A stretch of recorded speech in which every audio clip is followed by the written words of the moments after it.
all the different sources that we use as we pull together the market update. But first I want to show you a slide from Austin Title.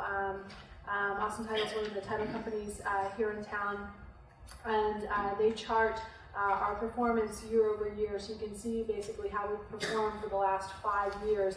You can see the big jump that we had going from yellow to blue, going from 2012 to 2013, and you can see how very tight the other numbers are for the other years, for 2014, 2015, and 2016. 2016 was a great year for us. We beat our numbers for 2015, and we'll go through that in a minute as we roll up those numbers, as well as give the numbers for January of 2017. And we'll start with that, in fact. So January of 2017, we sold almost 1,600 single-family units, which was 7% more than what we sold last year. Right now, the median price for that Austin Round Rock area, where many of us invest, median price $280,000, 10% more than what it was last year. Average price for that area, $356,000, 11% more than where we were last year. Days on market before a property goes under contract, 59 days, and right now we have only a 2-month supply of inventory. This inventory has been incredibly low. In fact, it's been under 3 months of inventory for over 4 years now. Historically, our months of inventory number has been closer to 6 to 6.5 months, and what that means is if we stop listing houses today, in the market that we're in right now, in 2 months we would be completely out of inventory. But in a normal market, it would take us at least 6 months to be completely out of inventory. 6 to 6.5 months of inventory is our 40-year average, and we're running at about 1/3 of what that is right now. That is one of the big drivers, going back to the last slide, for these huge jumps in both median price and average price. So that's one of the things, basic law of economics, supply and demand. As you have very little supply, and as you have a lot of demand, you'll also see those prices start to go up, as they have over the last several years for us. I know this is an incredible eye chart, but what I do want to demonstrate for you as we look at this is this breaks down the prices in Austin by the different price ranges, and it also breaks down the month of inventory by those price ranges. So you can see in houses that are priced under $300,000, you're seeing less than 2 months supply of inventory almost across the board. As the price goes up, however, for example, the $750,000 to $1 million properties, you see 5 months of inventory, and for the $1 million+ properties, you see about 9.64 months of inventory. As we were in the Great Recession, you saw this number jump up to over 9 months of inventory overall. So where we are right now is a blip, an unusual blip, although we've been there for a while, and we could very easily go back to 6 or more months of inventory as the market changes and shifts.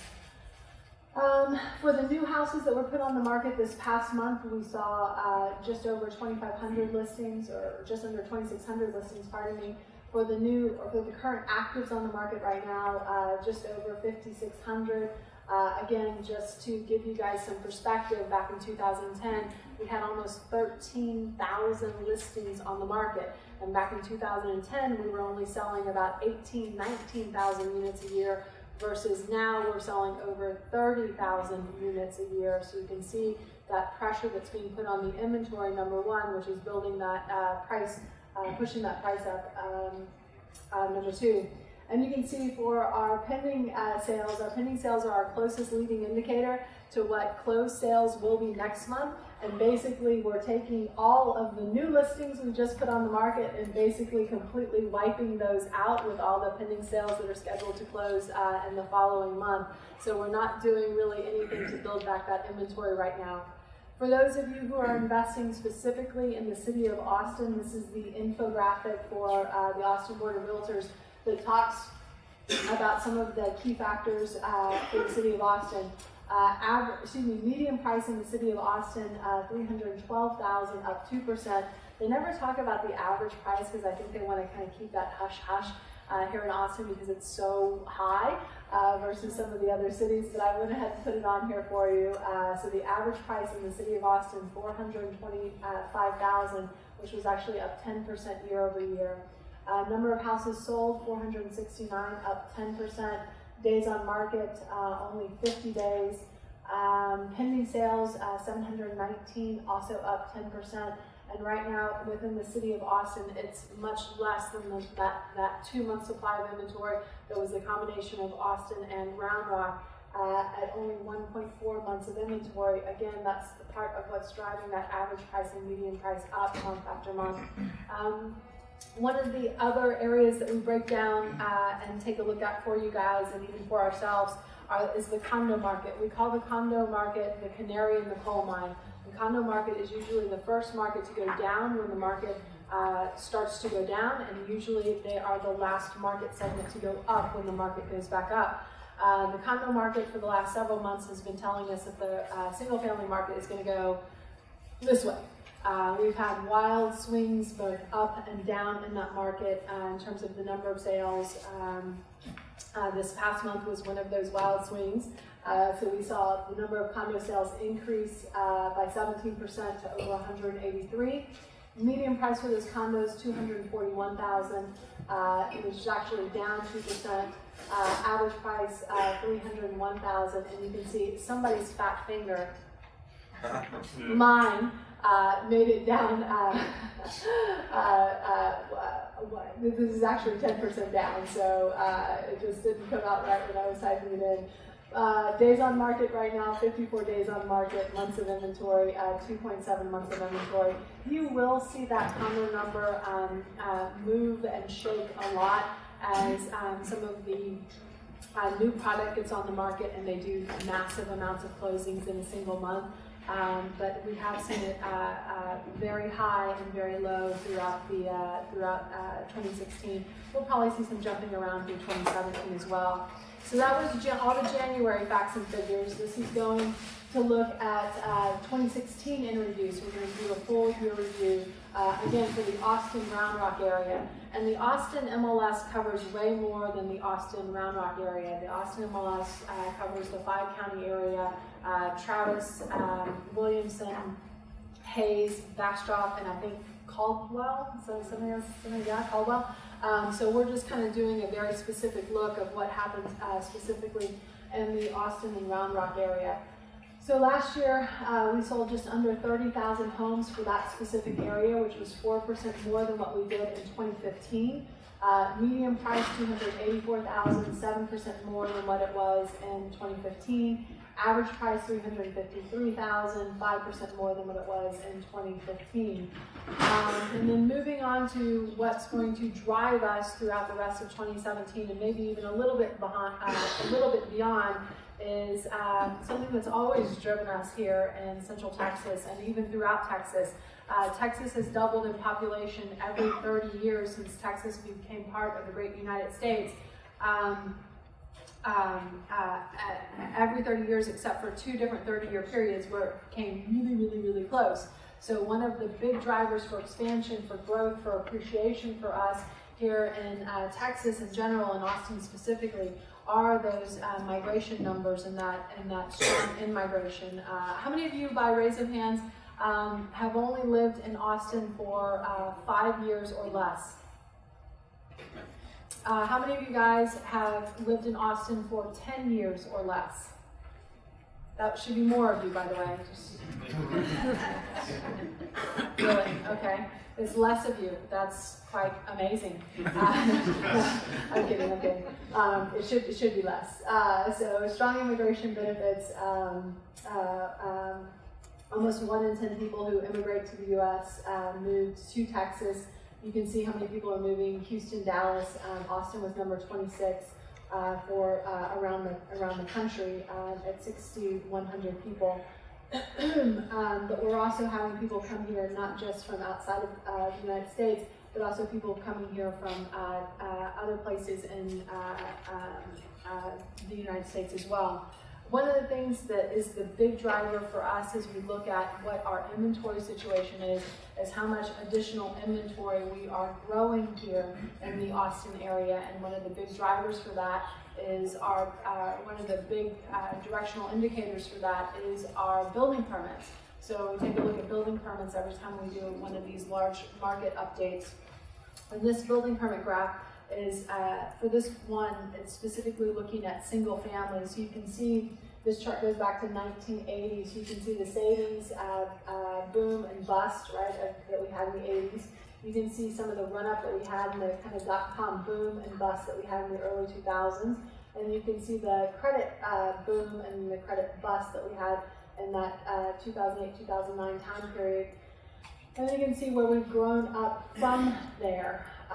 Right now, the 2016 total was for just over 13,000 units. Several of the economists, specifically Angelos Angelou, says that our run rate should be something closer to about 15,000 new building permits every year. And even though we're selling more houses today and we have less inventory today, we're putting less homes on the market than we did during the last market cycle. So something kind of interesting that's happening there. And you can see we're not seeing big growth from our 2014, 15, and 16 numbers from what we would expect based on the fact that we have such little inventory right now of single-family homes for sale.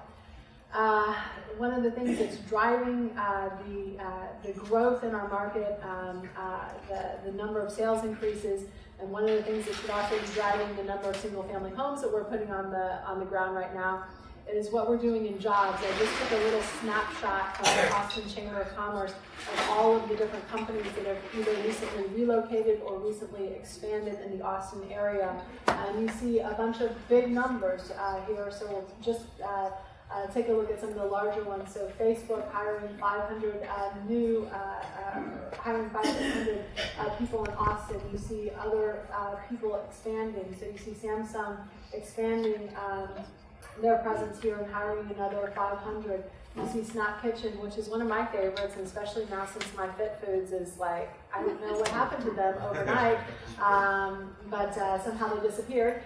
Snap will probably absorb all of those folks and probably even expand even more. Superior Health Plan, I'm not even familiar with them, but this is a new company that's coming here and hiring 500 people. Amazon, some of this is new and some of this is expansion of the existing space. So we have job creation, an incredible amount of job creation. We'll talk about the roll-up numbers in a couple of minutes, but we've got a lot of people coming here, moving here because of all the jobs that are being created here. In 2016, we added almost 19,000 jobs, or 2% more in 2016 than what we created in 2015, which is not spectacular. We've been much higher than that, but it's still really good. And then we did have a drop-off in terms of our job rate growth, and we'll take a look at that in the next slide, that began in August of last year and was continuing through December, although we did end up ahead and up. And we saw this not just in Austin, but in some of the other large cities around Texas as well. But if you look at the first 7 months of 2016, we were seeing 4% year-over-year growth, but then it started to fall August, September, October, and also both in November and December to land us at about 1.9% year-over-year. Austin is, of course, at the leader at the top of just about every top 10, and in this case, top 25 list. But this is talking about it being one of the fastest growing metro areas in the United States. You don't see any other Texas city except for Dallas here. Dallas saw growth at 3.9%, Austin at that 1.9% in terms of job growth. Houston saw some job growth too, but nowhere near what we actually saw here, even though, or actually very close to what we saw here, even though they're about 6 times larger than we are.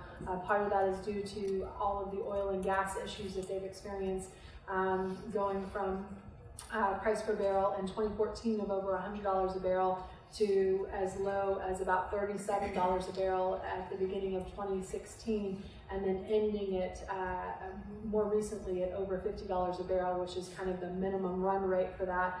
That caused a lot of reduction in terms of jobs. The good news that I have to share with you is that they still landed really well for 2016, which has a small effect on us because a lot of people who live in Houston send their kids to college here in Austin. They make the decision of renting a property versus buying a property. They make those decisions obviously based on whether or not their job is good and secure. Additional jobs, this is the job creation graph going back to 2009, and the total number of jobs that we have in the Austin area. So you can see going back to 2007, about 750,000 jobs, and then now in the 2016 numbers, over 1 million jobs here in the Austin area. And you can see that that's been a pretty strong curve up. Almost at about a 45-degree angle since we came out of the Great Recession here in Central Texas. Unemployment rates, obviously going the complete opposite way. This charts unemployment in all of the major areas in Texas, all the major cities. You can see Austin in red here has always been below all of the other cities. You can see this big jump or change here. Again, this is Houston. Seeing a lot of layoffs as a result of the oil and gas industry, but still overall being below 6%. Our government calls full employment an unemployment rate that is less than 6%. So even in Houston, with everything that they've gone through, the government would still consider them fully employed. Here in Austin, we're bouncing around this 3% number and have been in this 3% range pretty consistently since the beginning of 2015. When you look at the unemployment rates, you can see that we started 2016 pretty strong. We had a little bit, I mean, you know, it's funny, any jump going in the other direction is slightly alarming, but when Angelou reported on it, he just basically called this statistically insignificant, right? So we're seeing little jumps going in the wrong direction, but we're not seeing huge jumps going in the wrong direction, like some of the jumps that we'd seen in prior years, but still very strong here. Months of inventory. This chart takes us back to 2007. Austin is right here in red. So you can see from 2008, we went above that 4 months of inventory mark, and then we spent a long time in this above 6 months of inventory mark until it started to finally go down summer of 2011, which is when we started our economic recovery here in Austin. You can see also where we are versus the rest of Central Texas and the greater United States as well. Obviously, we were hurt much less by the Great Recession than the greater United States, where you see the months of inventory going up to over 12 months of inventory. We were doing great at just 6 months of inventory. This chart is very interesting to me because it shows the distribution of sales and the pattern of sales going back over the last 5 years to 2011. So if you look at this red line here, this is where, and I'm gonna put up a chart that might make more sense than what you see here. But going back to 2011, you saw how many homes that we were selling in these lower price ranges, and then going to the brown here in 2015 as an example, you can see how few of these lower end houses we've sold just in this short 5-year period here. And you can see where it's growing on these higher end homes. But I found this graph on the Texas A&M Real Estate Center website. This reports obviously some affordability or distribution of sales and the affordability that we see here. But going back to 2011, you can see the number of houses that sold in this under $200,000 mark here was a total, actually this is, oh, sorry, my fat fingers are going crazy. So that's 41 plus another 10, so that's about 42% there. So that number should be 42% instead of 34. But you can see it went from that 52% number to now houses selling under the $200,000 mark represent only 20% of our total sales in the Austin area. And then I wanted to encompass this 150,000 number too. but I want you to kind of take a look at the growth in this direction, so you can see $150,000 homes to $400,000 homes, and I think I just transposed these. Going back to 2011, 54% versus today over 70%. So it's just the distribution curve has just dramatically shifted over to much more expensive homes just in the last 6 years. And I think this is a pretty good graph, except with that fat finger issue, that demonstrates that. So you can see how we've become less affordable here in the Austin area than we had been in prior years.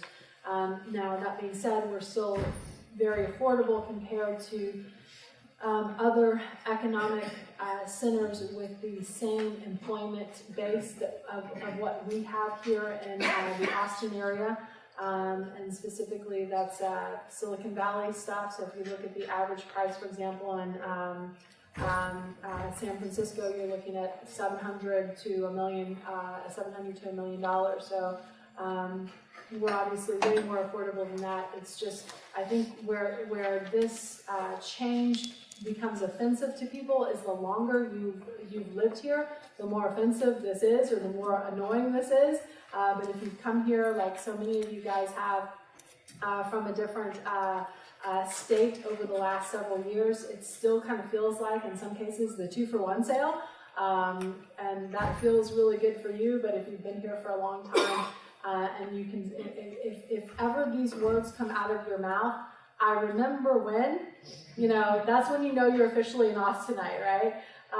But you can say this specifically when it comes to the sales distribution in terms of where it's been and where it's going, and where it's going to continue to go. From the Angelou forecast meeting, he's one of the economists who's based here in Austin, and he's been doing forecasts, PhD level economist, been doing forecasts for the Austin area for probably about the last 30 or more years. And he puts on a big breakfast at the convention center now, with hundreds and hundreds of people, not just in the real estate industry, but in other industries that are looking to get some economic advice from him about where the city's going and where we are growing. In fact, he was one of the few people, for those of you who are familiar with him, who predicted that we would be in a housing shortage, which is exactly where we are. He predicted that probably about 7 years ago, which at that time, in 2010, that just didn't sound right because we had so much inventory at that time. But he predicted it, and indeed we've been in a housing shortage in terms of months of inventory of homes for sale for about almost the last 4 years. His comments from that meeting: the Austin economy is still growing at more than 3% a year. The fluctuation in unemployment rates have been in fractions of a percent, statistically insignificant. The rate has stayed mostly under 3%, creating very tight labor markets, making it difficult for businesses to hire. He also commented about the equilibrium point of the number of houses that we need to build in order to provide housing for all the people who are moving here. And he said that number, he's been saying for years, that number is 15,000 units, but we've been averaging in that 13,000 range in the last year. Right now, our population exceeds 2 million, and it's on pace to exceed 4 million in 2040. So that extra lane that yeah, I think that would have been awesome, like back in 1994. But until they double deck MOPAC, we'll know that they just don't take our growth very seriously. But obviously that's one of the big problems, and we'll talk about that as we go through the rest of the presentation as well. Steve Adler, who's the mayor of our fair city, said that for him, one of his big objectives for his time in office will be increasing the housing supply, preserving the workforce housing, and he often refers to the workforce housing as what keeps Austin, and what keeps people moving here is that kind of our culture, right? And he's very afraid, and many people have been for a long time, that as we lose the affordability within the city itself, that we're losing a lot of the cool stuff that brings people here. So at some point it will get to a breaking point or a dilution point where we'll start to see more issues. He is working on some long-term transit system plans for 2017. But one of the big things that he's working on, and I find this just slightly comical as a real estate investor, but he says he's pushing something on the private industry side that's not directly a city initiative. He's asking local real estate and investment experts to create a low return fund of several hundred millions of dollars to buy middle-class housing and cap the rental rates to go in line with the middle-class incomes. Now, I think all of you guys are here tonight to get a low return? No. Yeah. I mean, I'm still trying to figure out who he is appealing to with this marketing. That might be something that I might take out, but I thought that was so yes, I would agree that it is most ambitious to have that idea. And I'll say it always makes me nervous. Like this phrase always comes to mind when I see stuff like this. We're from the government, and we're here to help.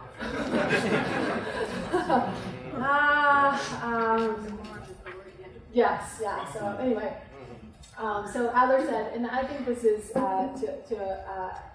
an extreme extent true. If we don't do something, the forecasts are that in the next 10 years we'll lose all of that housing for the middle class. And he was talking about the fund generating that load, and that's kind of 6 to 7% range of a return. He said the attraction would be in the stability of the investment and the pride of keeping Austin a livable city.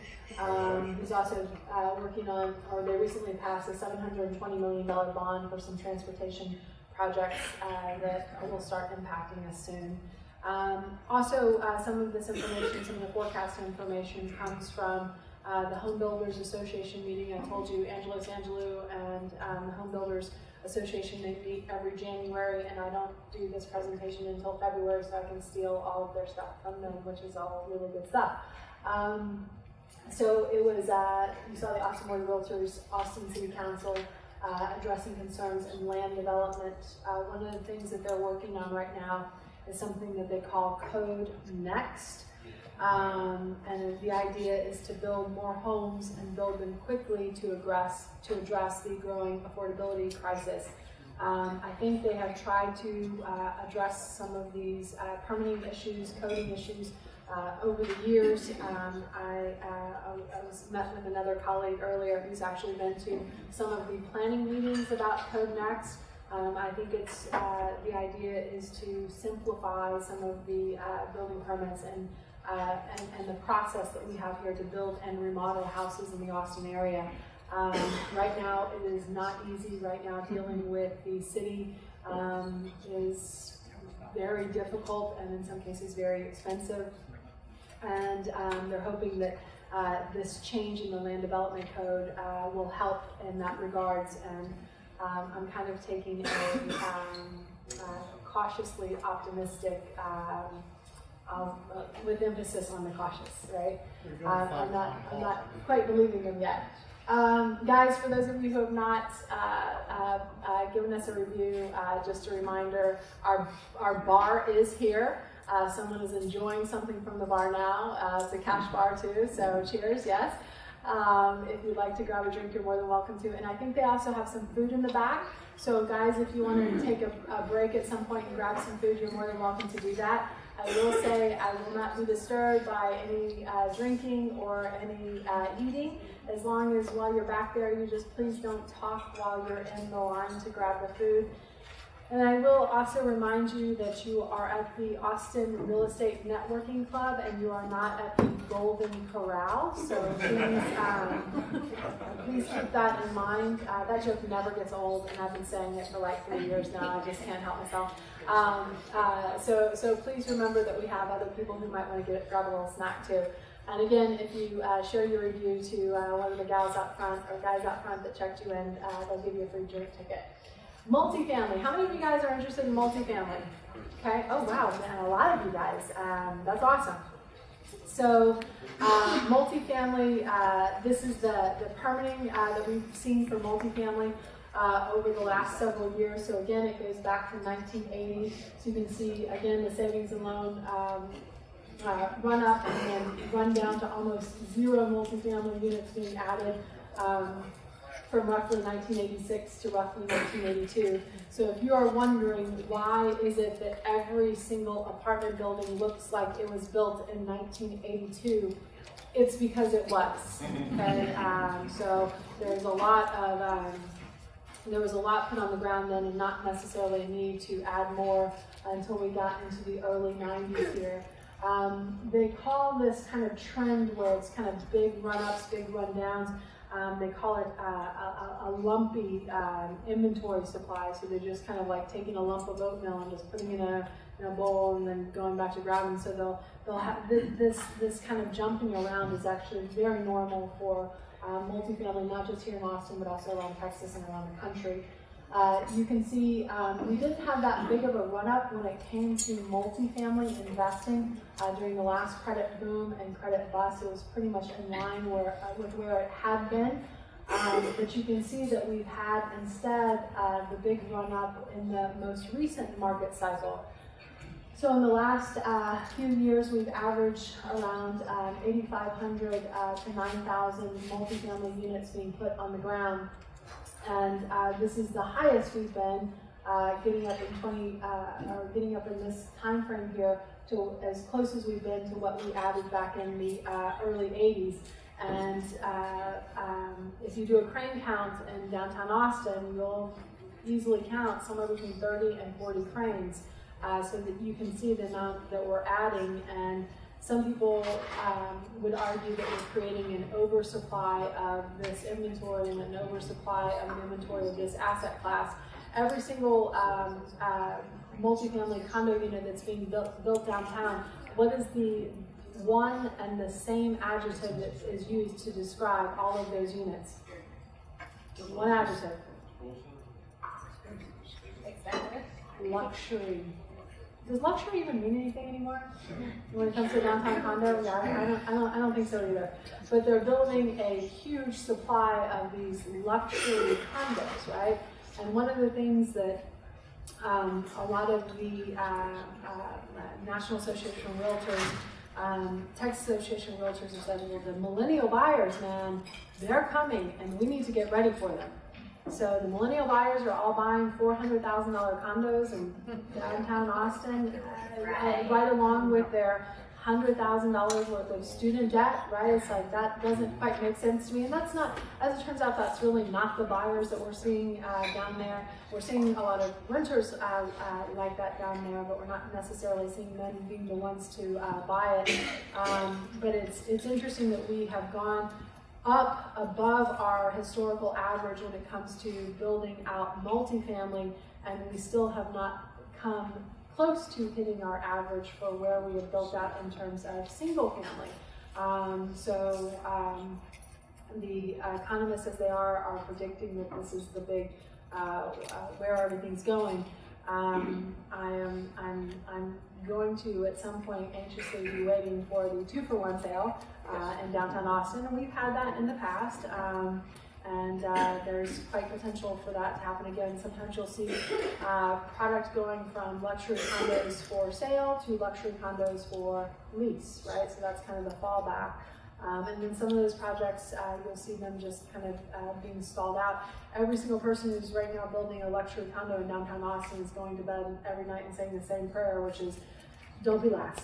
Don't be last, don't be last, don't be last. Because the last one who opens the doors, sometimes there's not the people there with the appetite to close on those types of product.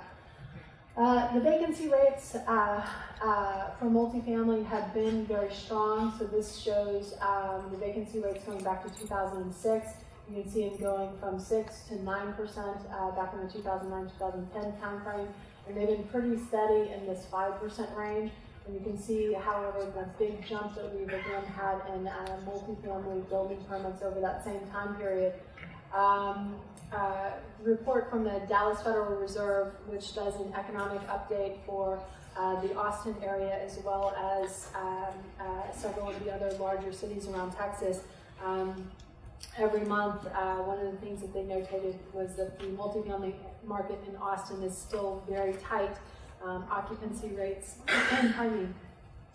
picked up that they've remained below their long-term average of 5.7%. We are seeing some of the multifamily construction permits slowing, so you saw that down in the last graph. In fact, the 2016 permits were down 18% compared to 2018. But again, we see it kind of coming out in lumps over time, so that's not too normal. For those of you, so there's a lot of multifamily guidance on the Texas A&M Real Estate Center, and there's even more through the Dallas Fed. So you can check those sources out, and I'll publish all the source data at the end of the presentation as well. I know there are also some people who are very interested in the office market as real estate investment. So you can see the absorption rate that we've had in the office market. This chart goes back to 1990, so you can see how much over those times we've absorbed. Again, this is the credit boom and then the credit bust that we have here. And then you can hold all my calls, really, just thank you. So you can see the dot-com boom and bust that we had in the early 2000s and still early to mid 2000s. And you can see the run-up, it still took us a while to absorb those. Even during this time frame, it started to go down, as you can see, as we got into 2010. And then the absorption has really climbed over the last couple of years. This is not a huge change. You can see that there are some pretty good jumps up and down with office space absorption, partially because so much of it is, well, so-and-so is moving 100 employees here, so yeah, there's going to be a huge jump, but you might not see that corresponding jump in the next quarter or the next year as a result, depending on how many people have moved in during that time period. When you look at the trends for total vacant space available, so right now total vacant space is at 9% versus the average rents. You can see as the vacancy drops, you can see the average rents going up. This is happening in multifamily as well, and I'll show you that chart in the next couple slides. But right now you're seeing office space in the Austin area in this $34 range versus going back to 2011, you were seeing it in about $24 range, so it's gone up $10 a square foot just over the last 7 years. An incredible absorption of Austin space in what they call the new downtown. One of the things that's very interesting is the Domain. I don't know how many of you guys have been out there recently. It is pretty crazy. We have our other meeting, we meet at the Westin at the Domain, and the occupancy rate at the Domain is 99%, and people are itching and dying to get in there. And what's also very interesting is a lot of the kind of what I feel are restrictions that we have in Central Austin for building. You're not seeing that at the Domain because they don't have as many neighbors, in fact, no neighbors, right, to object to anything in front of City Council, right? Everyone's kind of thrilled about having them there building stuff. So now the development's going, has been 3 to 4 stories going to 15. And right now, where we are with office space, there's not enough to lease down there. You know, this chart is the one that scared me the most, and this is from the Dallas Federal Reserve. So there's the U.S. Federal Reserve, and then there are 13 different branches of the Fed that are placed regionally around the state. Dallas is the base of our regional office, so that's why they publish all these reports for us. But this obviously addresses what they call the Austin business cycle in terms of our average growth rate of where it's been. Again, going back to 2007, you can see where we were having an incredible amount of growth. And then when we hit the bottom of the last recession, going into the negatives, but not for very long, right? And you can see where we've been growing very steadily through 2015. You can see kind of this dip that we've had in 2016. I reviewed this for the Dallas area as well as for the San Antonio area. They're not seeing the same trends that we're seeing. They're still seeing growth. But if you look at the Houston area, obviously they kind of started to fall off the chart in roughly 2015 with the oil and gas changes that they've experienced. It's about perspective, right? So again, just because it's below this long-term growth average that we're kind of getting in this 4 to 3% range doesn't mean that it's terrible, right? In fact, some people might say the slowing growth might actually help us a little bit. But this is one of the things that I've certainly notated.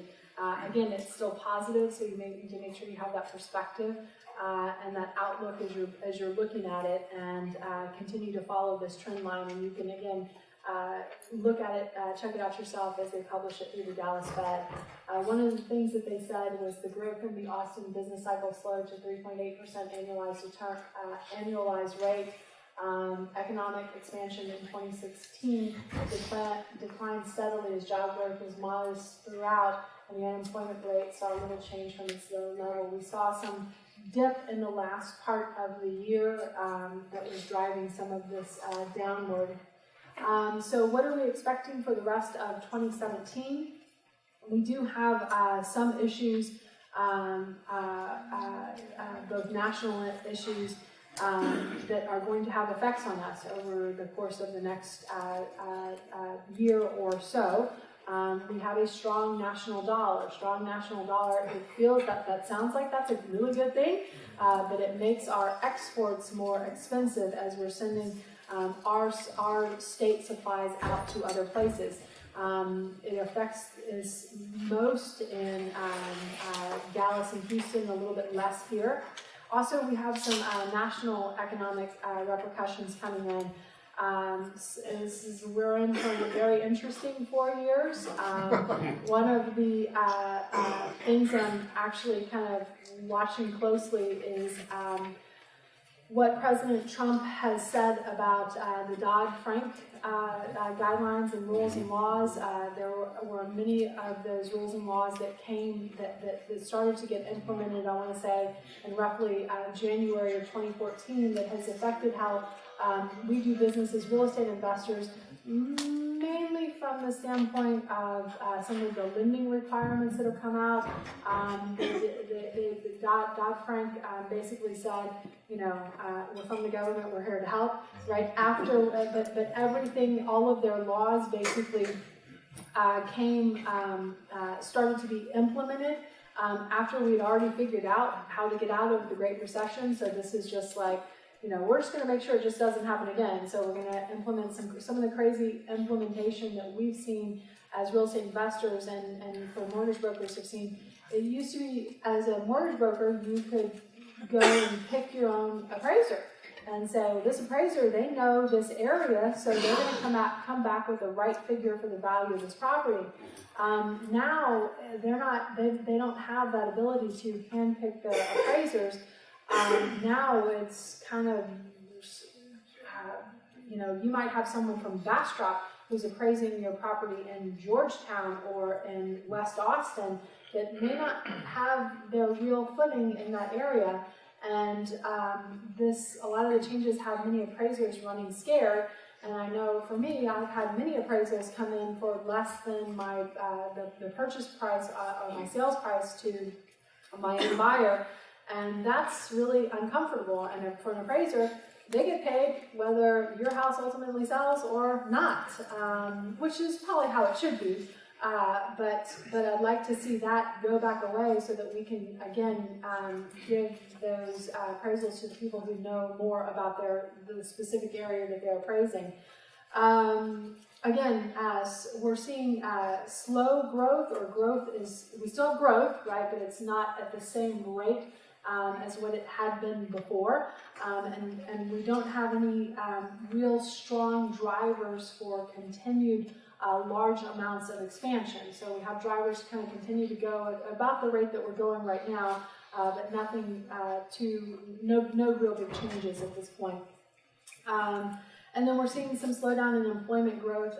Obviously, we added that almost 19,000 jobs, about 1.8% or 1.9%.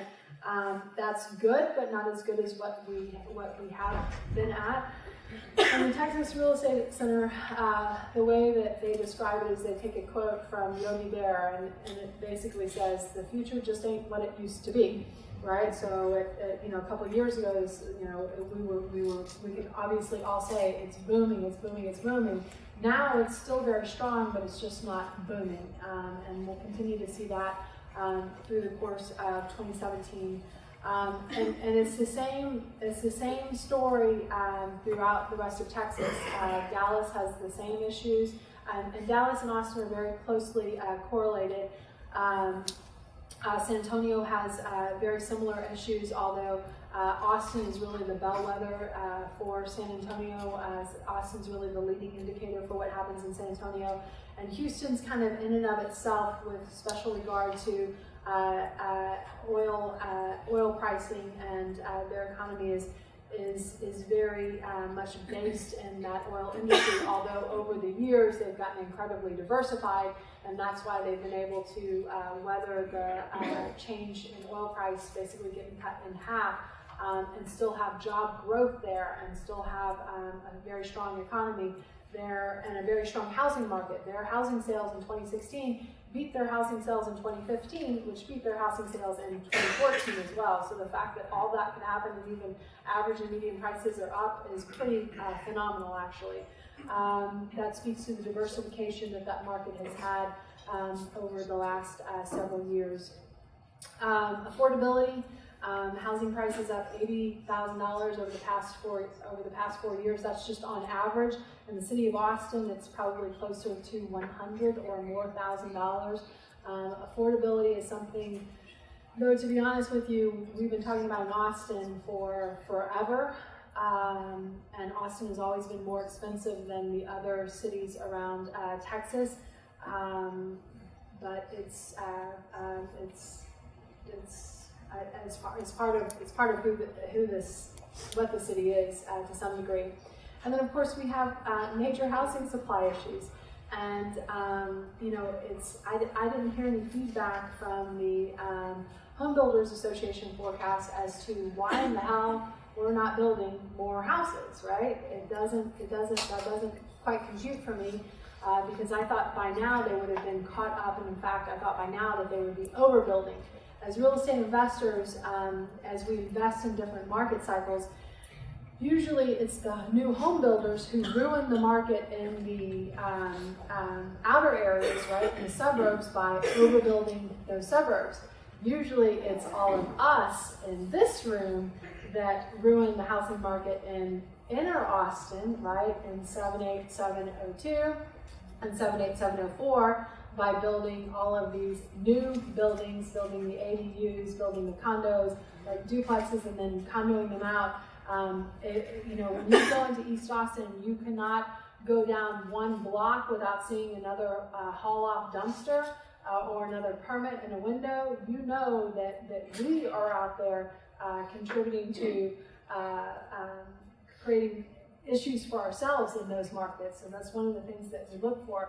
And that's one of the reasons too why when I showed you guys the months of inventory chart, I wanted to impress upon you that it's not just 2 months of inventory throughout at all different price ranges. At the different price ranges, you see months of inventory go up. Specifically, and I'm as guilty of this as many of the investors that are here, but I'm building 4 houses in 78721 and 2 houses right now in 78704. And I'm building in that price range that's above that average price range for that area. And everyone who comes into these different neighborhoods has to build at a price range that is above that average price in order to do what? Make the numbers work, right? Make money, right? It's like we're putting as much square footage on that property as we possibly can to, in some cases, make up for the fact that it costs us a lot to get that lot, a lot to get that property. So one of the things that we'll continue to look at is how those issues continue to affect us. For those of us who are investing in East Austin, for example, in the mid-2000s, You'll remember when the months of inventory in East Austin went to like 12 months of inventory for anything that was over $350,000. And we, right? The real estate investors, probably in some cases in this room, were responsible for overbuilding it. We are doing the exact same thing now as we did then. It's harder to track us because we're more individuals and one-off. It's easier to track what the builders themselves are doing because they're building and developing huge different tracts of land there. So the forecast for the rest of 2017, since we're already here, we will see an increase in sales year over year. It's not going to be stellar, but it's going to be really as much as we possibly could increase it, given the amount of inventory that we have available to us. I'll tell you that I had predicted last year and even the year before that we weren't going to see any growth in sales because we didn't have the inventory to see a growth in sales, right? I mean, right now, at 2 months of inventory, the only houses that are on the market are all the 1-bedroom, 4 baths, and we know how quickly those all just fly off the market, right? I'm gonna let you think about that. Some of you guys, I'm gonna give you longer to think about that. But somehow, with even just 2 months of inventory, we're able to pull out more sales year over year. It's quite impressive. And you guys saw on that chart that I showed for January, the number of houses that we put on the market in January was almost equal to the number of pending sales that we had in January. So it's like you can't, it's like I Love Lucy. Chocolate conveyor, episode, right? It's like we're not getting anywhere. We're not able to keep up, and that's how it feels like. But we're still able to keep up enough to increase the sales year over year, and we have been doing that consistently. And it's been a fight, but we've done it. Also, prices will continue to increase, and maybe by more than this. Again, as long as there's no inventory there. Again, supply and demand, basic laws of economics. No inventory, which is effectively where we're at 2 months of inventory, coupled with increase in job growth, very low employment, still very low interest rates, and incredible job growth and incredible in-migration. There's so much pressure on that little bit of inventory that we have. We're going to continue to see both that average price and that median price continue to tick up. And before I take questions, I'm going to go ahead and give you guys the source data for the information that we shared tonight. And I have to say a big thank you to all of these people who do all this work. And I just put it together and make a little bit of soup for you guys. I did see someone have their hand raised. Oh, yes, sir, in the back, yes.